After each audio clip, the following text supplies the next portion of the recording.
नमस्कार दर्शक बंधु आपण को आम चैनल को स्वागत। आज भिडटी समस्त सिंह राशि व्यक्ति विशेषों बहुत अधिक गुरुत्वपूर्ण रही एवं यही सरस्वती पूजार एवं श्री पंचमीर हार्दिक अभिनंदन एवं शुभेच्छा जणाई आज कार्यक्रमटी को आरंभ करवा। कारण यही श्री पंचमी दिन आपण भाग्य राशि बड़ परिवर्तन। कारण शनिदेव करेंगे नक्षत्र परिवर्तन एवं आपणकर जीवन में कौन कौन परिवर्तन आग को घटवा जाऊँगी यही भिडियो आपण मानक जनइबी। देखंतु आपणकर राशि स्वामी होउछन्ति सूर्य, जी सूर्य होउछन्ति नवग्रहंकर राजा एवं ब्रह्मांड को ऊर्जा प्रदान करुछन्ति।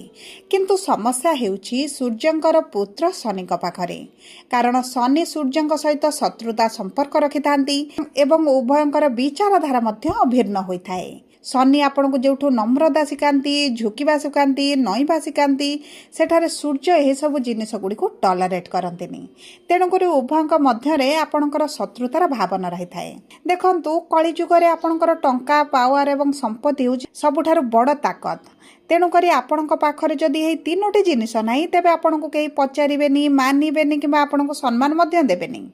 किंतु समयटी परिवर्तनशील। आपणकर सूर्य प्रबल थिबा समय आपणकर जो अहंकार बढ़ी जाइथिला, अजथा युक्ति तर्क झगड़ा भली परिस्थिति रे जो रहुतिले, आपणक संपर्क रे तिक्तता आसीथिला, विश्वास करुथिबा लोक माने आपन को धोखा देइथिले। किंतु देखंतु एही सब समस्या आपणकर दूर हबो, एही सब परिस्थिति मध्ये आपणकर परिवर्तन हेबो।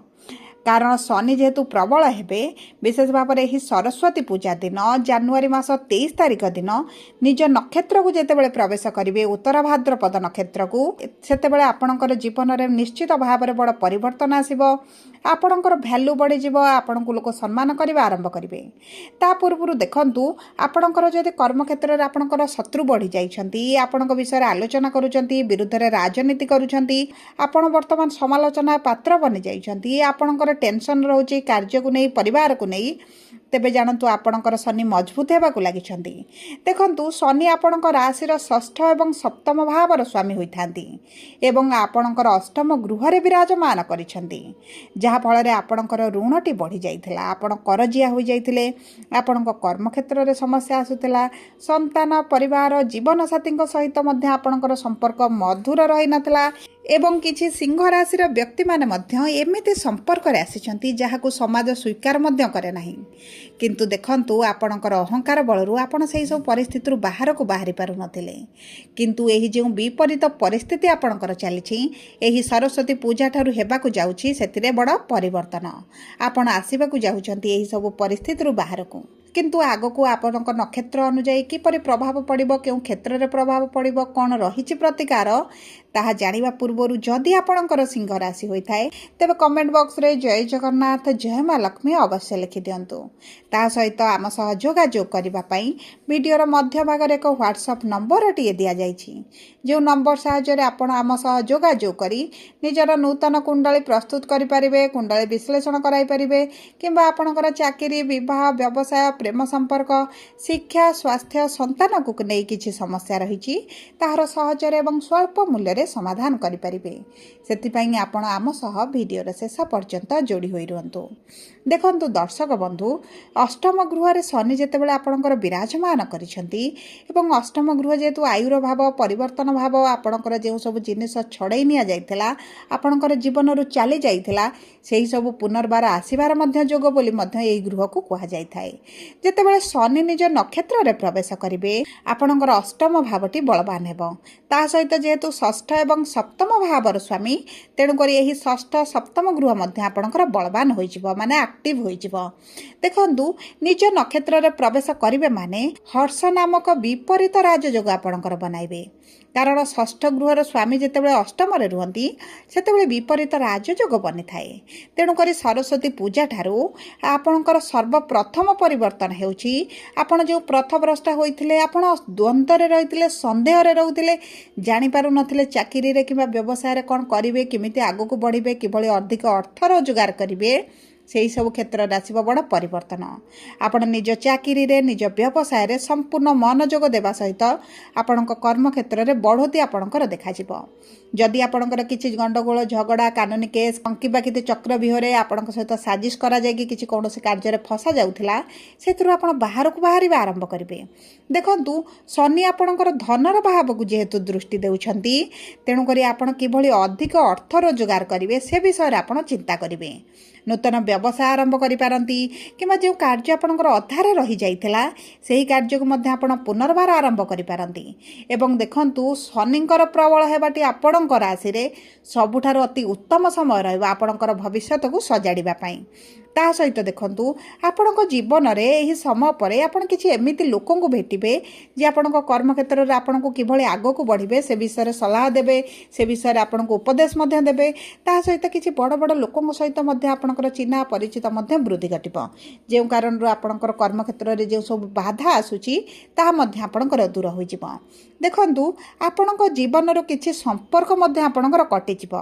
ବିଶେଷ ଭାବରେ ଯେଉଁମାନେ ଆପଣଙ୍କୁ ନିଜ ଫାଇଦା ପାଇଁ ଆପଣଙ୍କ ସହିତ ସମ୍ପର୍କ ରଖିଥିଲେ ସେମାନଙ୍କୁ ଆପଣ ଚିହ୍ନିବେ ଏବଂ ଦୂରତା ବନାଇବା ଆରମ୍ଭ କରିବେ। ତା ସହିତ ଏହି ସମୟ ମଧ୍ୟରେ ଆପଣଙ୍କର ଯେଉଁ ଅଯଥା ଖର୍ଚ୍ଚ ଗୁଡ଼ାଏ କରୁଥିଲେ, ପ୍ରିୟଜନ ପରିଜନ, ଆପଣଙ୍କ ଜୀବନସାଥୀ, ଆପଣଙ୍କ ଗର୍ଲଫ୍ରେଣ୍ଡ ବୟଫ୍ରେଣ୍ଡ, ଏସବୁ ପିଛାରେ ଆପଣଙ୍କର ଯେଉଁ ଅର୍ଥ ଗୁଡ଼ିକ ଆପଣ ଖର୍ଚ୍ଚ କରୁଥିଲେ ତାହାକୁ ଆପଣ ନିୟନ୍ତ୍ରଣ କରିବେ। ଅଯଥା ଅର୍ଥ ଅଯଥା ସମୟ ଯେଉଁ ଆପଣ ନଷ୍ଟ କରୁଥିଲେ ସେସବୁ ଜିନିଷ ଉପରେ ଆପଣ ରୋକ ଲଗାଇବା ଆରମ୍ଭ କରିବେ। ସେସବୁ କାର୍ଯ୍ୟ କରିବା ମଧ୍ୟ ଆପଣ ବନ୍ଦ କରିଦେବେ। ତା ସହିତ ଆପଣ ଦେଖିବେ ଆପଣଙ୍କ ଜୀବନରେ ଛୋଟ ଛୋଟ ଜିନିଷ ଛୋଟ ଛୋଟ କାମ ଗୁଡ଼ିକୁ ଅଧିକ ଧ୍ୟାନ ଦେବା ଆରମ୍ଭ କରିବେ। ଯେଉଁ ଜିନିଷ ଗୁଡ଼ିକୁ ଆପଣ ଅଣଦେଖା କରିଦେଉଥିଲେ, ଆପଣ ସେହି ଜିନିଷ ଗୁଡ଼ିକୁ ଧ୍ୟାନ ଦେଉନଥିଲେ, ସେହିସବୁ କାର୍ଯ୍ୟ ପ୍ରତି ଆଗ୍ରହ କରୁନଥିଲେ, ସେହିସବୁ କାର୍ଯ୍ୟ ଗୁଡ଼ିକୁ ଆପଣ ଦେଖିବେ, କରିବେ ଏବଂ ସେହିସବୁ କାର୍ଯ୍ୟକୁ କେମିତି ଠିକ୍ କରାଯାଇପାରିବ ସେ ଦିଗରେ ମଧ୍ୟ ଆପଣ କାର୍ଯ୍ୟ କରିବେ। ଏବଂ ଆପଣଙ୍କର ଏହି ଧୀର ସ୍ଥିର ସ୍ୱଭାବଟି ଆପଣଙ୍କୁ ନିଶ୍ଚିତ ଭାବରେ କର୍ମକ୍ଷେତ୍ରରେ ଆପଣଙ୍କ ଜୀବନରେ ଆପଣଙ୍କୁ ସଫଳତା ଦେବ। ଦେଖନ୍ତୁ, ଆପଣଙ୍କ ଲାଇଫରେ ଆପଣ ସମସ୍ତଙ୍କ ସହିତ ଯେଉଁ ସେୟାର କରିଦେଉଥିଲେ, ଆପଣଙ୍କର ଜୀବନର କିଛିଟା ଗୋଟେ ସିକ୍ରେଟ୍ ଆପଣଙ୍କ ପାଖରେ ରହୁନଥିଲା, ଏବେ ଆପଣ ସିକ୍ରେଟ୍ ରଖିବା ଆରମ୍ଭ କରିବେ। ଏବଂ ଆପଣଙ୍କର ଏହି ସିକ୍ରେଟ୍ ରଖିବା ଗୁଣଟି ହିଁ ଆପଣଙ୍କୁ ସଫଳତା ପ୍ରଦାନ କରିବ। ତା ସହିତ ଦେଖନ୍ତୁ, ଶନିଙ୍କର ଦଶମ ଦୃଷ୍ଟି ଆପଣଙ୍କର ପ୍ରେମ ସମ୍ପର୍କ, ଶିକ୍ଷା ଏବଂ ସନ୍ତାନର ଗୃହ ଉପରେ ରହୁଛି। ଏବଂ ଯେତେବେଳେ ଆପଣଙ୍କ ପ୍ରେମ ସମ୍ପର୍କରେ ସମସ୍ୟା ଚାଲିଛି, ଆପଣ ଦ୍ୱନ୍ଦ୍ୱରେ ରହିଛନ୍ତି, ଆପଣ ଠକାମିରେ ରହିଛନ୍ତି, ଆପଣଙ୍କ ପ୍ରେମ ସମ୍ପର୍କକୁ ଆଗକୁ ନେବାକୁ ଚାହୁଁଛନ୍ତି, ନେଇପାରୁନାହାନ୍ତି, ସେହି ସବୁ ସମସ୍ୟାରୁ ଆପଣ ବାହାରକୁ ଆସିବେ। ଆପଣଙ୍କର ପ୍ରେମ ସମ୍ପର୍କ ବିବାହରେ ପରିଣତ ହୋଇପାରେ କିମ୍ବା ଆପଣଙ୍କ ପ୍ରେମ ସମ୍ପର୍କ ସେଠି ବନ୍ଦ ହୋଇପାରେ, କଟିଯାଇପାରେ, ଆପଣଙ୍କ ମଧ୍ୟରେ ବ୍ରେକଅପ୍ ମଧ୍ୟ ହୋଇପାରେ। ଆପଣ ଯେଉଁ ସାମଞ୍ଜସ୍ୟ ପରିସ୍ଥିତିରେ ରହୁଛନ୍ତି ସେଥିରୁ ଆପଣ ବାହାରକୁ ଆସିବେ। ଯେଉଁ ଦମ୍ପତିମାନଙ୍କର ସନ୍ତାନ ପ୍ରାପ୍ତିରେ ସମସ୍ୟା ଚାଲିଥିଲା ସେମାନଙ୍କ ପାଇଁ ସବୁଠାରୁ ଭଲ ସମୟ ଆସୁଛି। ଏବଂ ଏହି 2026ର ଏହି ଆରମ୍ଭ ସମୟରୁ ଏହି ଜାନୁଆରୀ ମାସ 23 ତାରିଖ ପରଠାରୁ ସନ୍ତାନ ପ୍ରାପ୍ତିର ବହୁତ ଭଲ ଯୋଗ ମଧ୍ୟ ବନୁଛି। ଦେଖନ୍ତୁ, ଶନିଙ୍କ ଦୃଷ୍ଟି ରହିଲେ ସନ୍ତାନ ପ୍ରାପ୍ତିରେ ବିଳମ୍ବ ହୋଇଥାଏ, କିନ୍ତୁ ଶନି ଯେତେବେଳେ ନିଜ ଗ୍ରହରେ ରହିବେ, ନିଜ ନକ୍ଷତ୍ରରେ ରହିବେ, ନିଜ ରାଶିରେ ରହିବେ, ବଳିୟାନ ହୋଇ ରହିବେ, ସେତେବେଳେ ଆପଣଙ୍କର ସମସ୍ୟା ସତ୍ତ୍ୱେ ମଧ୍ୟ ଆପଣଙ୍କର ସନ୍ତାନ ପ୍ରାପ୍ତି ହୋଇଯିବ। କିନ୍ତୁ ଆପଣଙ୍କର ମେଡ଼ିକାଲ ଟ୍ରିଟମେଣ୍ଟ କିନ୍ତୁ ନେବାକୁ ଆପଣଙ୍କୁ ପଡ଼ିପାରେ। ତା ସହିତ ଯେଉଁ ବିଦ୍ୟାର୍ଥୀମାନଙ୍କର ଶିକ୍ଷା କ୍ଷେତ୍ରରେ ସମସ୍ୟା ଥିଲା, ଶିକ୍ଷା କ୍ଷେତ୍ରରେ ଆପଣଙ୍କୁ ସଫଳତା ମିଳୁନି, ଦେଖନ୍ତୁ ଆପଣଙ୍କର ଶିକ୍ଷା କ୍ଷେତ୍ରରେ ପରିଶ୍ରମ ବଢ଼ିବ କିନ୍ତୁ ଆପଣ ନିରାଶ ହେବେ ନାହିଁ। ଆପଣଙ୍କୁ ନିଶ୍ଚିତ ଭାବରେ ସଫଳତା ପ୍ରାପ୍ତି ହେବ। ହେଇପାରେ ଆପଣଙ୍କୁ ଦ୍ୱିଗୁଣିତ ପରିଶ୍ରମ କରିବାକୁ ପଡ଼ିପାରେ, କିନ୍ତୁ ନିଶ୍ଚିତ ଭାବରେ ସଫଳତା ପ୍ରାପ୍ତି ହେବ। କାରଣ ଗୁରୁଙ୍କର ପଞ୍ଚମ ଦୃଷ୍ଟି ମଧ୍ୟ ଆପଣଙ୍କର ଶିକ୍ଷାର ଗୃହରେ ରହୁଛି। ଶିକ୍ଷା କ୍ଷେତ୍ରରେ ଆପଣଙ୍କୁ ନିଶ୍ଚିତ ଭାବରେ ସଫଳତା ପ୍ରାପ୍ତି ହେବ। ଦେଖନ୍ତୁ, ଏହି ସରସ୍ୱତୀ ପୂଜା ଠାରୁ ଆପଣଙ୍କର ଶିକ୍ଷା କ୍ଷେତ୍ର ବିଶେଷ ଭାବରେ ଆପଣଙ୍କ ଜୀବନରେ ଆସିବ ବଡ଼ ପରିବର୍ତ୍ତନ। ଆପଣଙ୍କର ସମ୍ପର୍କରେ ଯେଉଁ ରାହୁଙ୍କ ପାଇଁ ଆପଣଙ୍କର ଦ୍ୱନ୍ଦ୍ୱରେ ରହିଛନ୍ତି, ସମ୍ପର୍କ ମଧ୍ୟରେ ଝଗଡ଼ା, ମନମାଳିନ୍ୟ, ମତଭେଦ ଚାଲିଛି, ସେହିସବୁ ଦିଗ ପ୍ରତି ଆପଣଙ୍କର ରୁଚି କମିଯିବ। ସେଇଭଳି ଝଗଡ଼ା ମନମାଳିନ୍ୟ ପରିସ୍ଥିତିରୁ ଆପଣ ନିଜକୁ ସାଇଡ଼ରେ ରଖିବେ, ଅଲଗା ରଖିବେ, ଶାନ୍ତ ରହିବେ, ଯାହା ଆପଣଙ୍କ ସମ୍ପର୍କ ସହିତ ଆପଣଙ୍କ ଜୀବନରେ ଆଣିବ ବଡ଼ ପରିବର୍ତ୍ତନ। ତେବେ ଦେଖନ୍ତୁ, ସିଂହ ରାଶିର 3ଟି ନକ୍ଷତ୍ର ରହିଥାଏ। ମଘା ସିଂହ, ପୂର୍ବ ଫାଲ୍ଗୁନୀ ସିଂହ, ଉତ୍ତର ଫାଲ୍ଗୁନୀ ସିଂହ। 10/5 ହେଉଛି ମଘା ସିଂହ ରାଶିର ବ୍ୟକ୍ତି। ସେମାନଙ୍କର ନକ୍ଷତ୍ରାଧିପତି ହେଉଛନ୍ତି କେତୁ। ତେଣୁକରି କେତୁ ଯେହେତୁ ଆପଣଙ୍କ ରାଶିରେ ଅଛନ୍ତି, ଆପଣଙ୍କୁ ନିଶ୍ଚିତ ଭାବରେ ଶୁଭ ପ୍ରଭାବ ପଡ଼ିବ। କେତୁଙ୍କ ଠାରୁ ପଡ଼ିବ, ଶନିଙ୍କ ଠାରୁ ପଡ଼ିବ ଏବଂ ଆପଣଙ୍କର ରାଶିର ସ୍ୱାମୀ ରାଶ୍ୟାଧିପତିଙ୍କ ଠାରୁ ମଧ୍ୟ ଆପଣଙ୍କୁ ଶୁଭ ପ୍ରଭାବ ପ୍ରାପ୍ତି ହେବ। ଦ୍ୱିତୀୟ ହେଉଛି ପୂର୍ବ ଫାଲ୍ଗୁନୀ ସିଂହ, 11/5 ଏବଂ ନକ୍ଷତ୍ରାଧିପତି ହେଉଛନ୍ତି ଶୁକ୍ର, ଯିଏ ହେଉଛନ୍ତି ଶନିଙ୍କର ମିତ୍ର। ତେଣୁକରି ଆପଣଙ୍କ ଉପରେ ନିଶ୍ଚିତ ଭାବରେ ଶୁଭ ପ୍ରଭାବ ପଡ଼ିବ। ଆପଣଙ୍କର ଶତ୍ରୁମାନେ ହାନି ହେବେ, ଆପଣଙ୍କ ଶତ୍ରୁମାନେ ଦୂରତା ବନାଇବା ଆରମ୍ଭ କରିବେ। ତେଣୁ ତେଣुକରି ସରସ୍ୱତୀ ପୂଜାଠାରୁ ଆପଣଙ୍କ ପାଇଁ ମଧ୍ୟ ଶୁଭ ସମୟ ଆସୁଛି। ତୃତୀୟ ହେଉଛି ଉତ୍ତରା ଫାଲ୍ଗୁନୀ ସିଂହ ବା ଏହି ନକ୍ଷତ୍ରର ନକ୍ଷତ୍ରାଧିପତି ହେଉଛନ୍ତି ସୂର୍ଯ୍ୟ ଏବଂ ସୂର୍ଯ୍ୟ ଶନିଙ୍କ ଭିତରେ ଯେହେତୁ ସମ୍ପର୍କ ଅତି ମଧୁର ହୋଇନଥାଏ, ଆପଣଙ୍କୁ କିଛିଟା ଅବଷ୍ଟାକଲ୍ସ ଦେଖିବାକୁ ପଡ଼ିବ, କିଛିଟା ସମସ୍ୟା ଦେଖିପାରନ୍ତି, ବାଧା ଦେଖିପାରନ୍ତି, କିନ୍ତୁ ଆପଣଙ୍କୁ ସଫଳତା ତ ନିଶ୍ଚିତ ଭାବରେ ପ୍ରାପ୍ତ ହେବ। କିନ୍ତୁ ଆପଣଙ୍କର ଏହି ସଫଳତାର ମାର୍ଗଟି ଟିକେ ସଂଘର୍ଷମୟ ରହିପାରେ। ସବୁ ପରେ ଅଶୁଭତ୍ୱକୁ ଦୂର କରିବା ପାଇଁ ଆପଣ ସୂର୍ଯ୍ୟଙ୍କର ବୀଜ ମନ୍ତ୍ର 108 ଥର ପାଠ କରିବା ସହିତ ସନ୍ଧ୍ୟା ସମୟରେ ଆପଣ ଶନିଙ୍କର ବୀଜ ମନ୍ତ୍ର ପାଠ କରନ୍ତୁ, କାରଣ ଆପଣଙ୍କର ଶନିଙ୍କର ଅଢ଼େଇ ଚାଲିବା ସହିତ ଶନି ହେଉଛନ୍ତି ବଳବାନ। ତା ସହିତ ଯଦି ଆପଣ ସୂର୍ଯ୍ୟଙ୍କୁ ପ୍ରାତଃ ସମୟରେ ଜଳ ଅର୍ପଣ କରନ୍ତି, ତେବେ ଏହା ମଧ୍ୟ ଆପଣଙ୍କ ପାଇଁ ଅତି ଉତ୍ତମ ରହିବ। ସବୁପରେ ଯଦି ଆପଣଙ୍କର ସିଂହ ରାଶି ହୋଇଥାଏ, ତେବେ ଭିଡ଼ିଓଟି କିଭଳି ଲାଗିଲା କମେଣ୍ଟ ବକ୍ସରେ ଲେଖି ଜଣାନ୍ତୁ। ଯଦି ଆପଣଙ୍କ ପ୍ରିୟଜନଙ୍କର ସିଂହ ରାଶି ହୋଇଥାଏ, ଭିଡ଼ିଓଟି ତାଙ୍କ ସହିତ ସେୟାର କରନ୍ତୁ।